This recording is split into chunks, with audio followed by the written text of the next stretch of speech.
Halo guys, balik lagi di channel Investor Fundamental. Kali ini gue mau bahas tentang cara menghitung price to book value atau PBV. Nah, PBV ini simpelnya adalah harga berbanding nilai buku. Kalau teman-teman bingung nilai buku itu apa, gue nggak mau kasih kalian definisi yang panjang yang bikin kalian bingung. Simpelnya nilai buku adalah harga wajar saham. Terus tujuannya apa? Lu cari tahu price to book value. Tujuannya adalah supaya lu tahu saham yang lu beli ini murah atau enggak. Saham yang murah adalah saham yang price to book value-nya di bawah 1, 0,1, 0,2 sampai seterusnya. Kalau saham yang dijual di harga 1 atau 2, biasanya bisa dibilang ya saham tersebut dijual di harga yang wajar. Kalau price to book value-nya gede, misalkan 5, 10, 15, 20, itu berarti saham lu dijual di harga yang mahal atau tidak wajar, alias overprice atau kemahalan ya. Nah, rumusnya apa? Nanti gue tampilin di sini ya. Gue omongin juga. Rumusnya itu price to book value adalah harga dibanding nilai buku. Kalau teman-teman belum tahu nilai buku, bisa cek juga video gue sebelumnya yang bahas tentang cara menghitung book value atau harga wajar saham.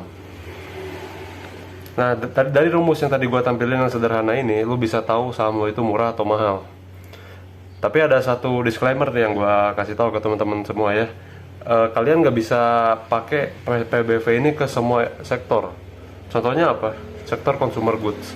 Kalau teman-teman lihat sektor consumer goods saham-sahamnya, sebut aja Alfamart, ICBP, INDF, Unilever, dan lain-lainnya. Kalau teman-teman hitung PBV-nya, jarang ya, sulit ditemukan PBV-nya di bawah 1. Berarti apakah saham tersebut mahal di sektor consumer goods? Jawabannya enggak. Karena sektor consumer goods itu cenderung memiliki valuasi yang tinggi. Jadi makanya kalian nggak bisa bilang harga sahamnya murah atau mahal hanya dari lihat book value. Perlu indikator-indikator lain buat tahu harga saham-saham tadi itu bagus atau enggak.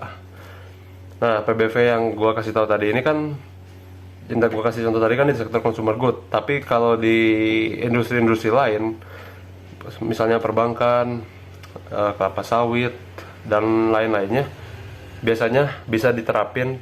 Di batubara juga bisa diterapin PBV ini yang murah itu di bawah angka 1. Tapi PBV ini nggak bisa jadi satu-satunya acuan teman-teman. Teman-teman juga harus tahu saham ini bagus atau enggak tuh. Lihat juga perusahaannya kayak gimana. Teman-teman juga harus baca laporan keuangannya. Jadi jangan terlalu berfokus pada PBV yang murah atau mahal. Karena gue sendiri juga pernah ngalamin. Dulu waktu gue awal-awal belajar saham kan gue nggak ngerti nih. Gue carilah PBV-nya yang murah, terus gue beli. Gue nggak bisa sebut sahamnya ya. Nah, gue beli tuh berapa lot ya, gue lupa, lumayan lah, gue masukin beberapa juta di sana. Udah gue beli, gue tungguin nih, gue pikir kan ini saham murah pasti nanti naik. Ternyata sampai sekarang pun sahamnya turun dari harga dulu gue beli, harganya 90-an, sekarang harganya 80-70-an.